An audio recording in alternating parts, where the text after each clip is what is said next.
A'udzubillahiminash-shaytanir-rajim. Bismillahir-rahmanir-rahim. Assalamu alaikum to all my dear students and the dear viewers. Today we shall discuss about the types of the curriculum, in which we shall discuss about the explicit curriculum. Explicit curriculum का मतलब है वाज़े खुल्लम खुला आयाम. There are so many names of this curriculum. This curriculum is also called the overt curriculum, the written curriculum, or the formal curriculum. Basically, this curriculum is designed for the institutions in a written form. ऐसा curriculum जो written form में मौजूद होता है, बाज़ाब्ता इदारों के लिए जो बनाया जाता है, उसे हम written curriculum कहते हैं. अब ये written curriculum उसमें चाहे आप स्टूडेंट सेंटर्ड हो, टीचर सेंटर्ड हो, सब्जेक्ट सेंटर्ड, कंटेंट सेंटर्ड हो, व्हाट्सएवर, जो इसकी नेचर है इस करिकुलम की वो ये है कि ये तहरीरी शक्ल में होता है, बाज़ाब्ता इदारों के लिए होता है और इस करिकुलम में बाकायदा एम्स होते हैं, स्टैंडर्ड्स होते हैं.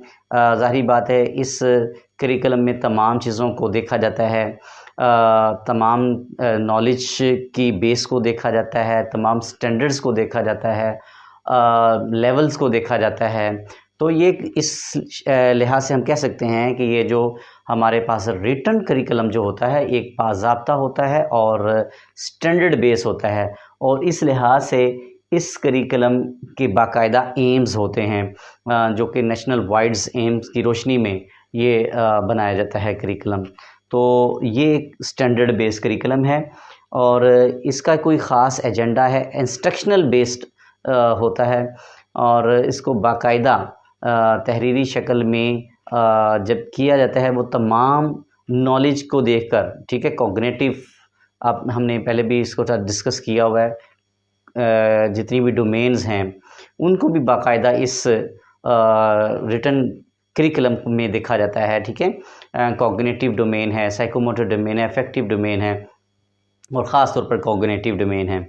इससे हम बाज़ाब्ता देखते हैं कौन से नॉलेज की किस तरीके से उसकी हायरार्की करनी है और किस लेवल के लिए वो बनाया गया है. वो तमाम चीज़ें जो हैं वो इस रिटन करिकुलम में हम बाकायदा देखते हैं तमाम चीज़ों को और ये एक प्लान्ड होता है, पहले से तयशुदा होता है हमने क्या क्या चीज़ें करनी हैं, कौन सा हमने नॉलेज और कौन सी स्किल्स बच्चों को प्रोवाइड करनी है. These all things are already documented, planned. तो ये एक डॉक्यूमेंट की शक्ल में होता है. तो इस लिहाज से ये करिकुलम जो है बहुत अहमियत का हामिल है. हमें आसानी होती है इस करिकुलम में, उलझने की टेंशन नहीं होती कि हमने क्या बच्चों को पढ़ाना है, क्योंकि वो इससे एक्सपर्ट्स बनाते हैं और बड़े ही तजुर्बात के बाद एक हमारे पास जो करिकुलम डिज़ाइन होकर आता है. तो इस लिहाज से ये करिकुलम बड़ा ही अहमियत का हामिल है. तो पाकिस्तान में हमारे सिनेरियो में जो करिकुलम है वो है ही रिटन फॉर्म में होता है करिकुलम. हम उसी की रोशनी में अपने तमाम अहदाफ जो हैं वो देखते हैं. उम्मीद है कि ये आज का आपको लेक्चर समझ में आ गया होगा. अब तक के लिए इतना ही काफ़ी है. अल्लाह हाफिज़.